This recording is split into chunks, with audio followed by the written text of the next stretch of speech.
Hi friends, നമുക്കത് വായിച്ച് നോക്കാം. മരണാനന്തര ജീവിതം എങ്ങനെയായിരിക്കാം എന്ന് നോക്കിയാലോ. മരണമുള്ളതുകൊണ്ടാണ് മനുഷ്യന് മർത്യൻ എന്നു പേരുള്ളത്.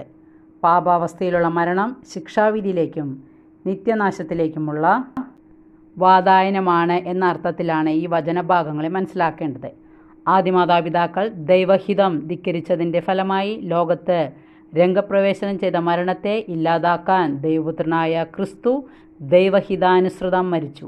അനുസരണക്കേടിൻ്റെ പാപത്തിനും മരണത്തിനും അനുസരണത്തിലൂടെ ക്രിസ്തു പരിഹാരം ചെയ്തു. ക്രിസ്തുവിലൂടെ മരണം നിത്യജീവനിലേക്കുള്ള വാതായനമായിട്ട് മാറി. മരണം മനുഷ്യൻ്റെ മുന്നിൽ ഉയർത്തുന്ന സാധ്യതകൾ രണ്ടാണ്. ഒന്ന്, ദൈവഹിതം ലംഘിച്ച് മരണത്തിലൂടെ ശിക്ഷാവിധി നേടുക എന്നുള്ളത്. രണ്ടാമത്തേത്, ദൈവഹിതം നിറവേറ്റി മരണത്തിലൂടെ നിത്യജീവനിലേക്ക് പ്രവേശിക്കുക എന്നുള്ളത്. വായന ഇഷ്ടപ്പെട്ട ലൈക്ക് ചെയ്യാം കേട്ടോ.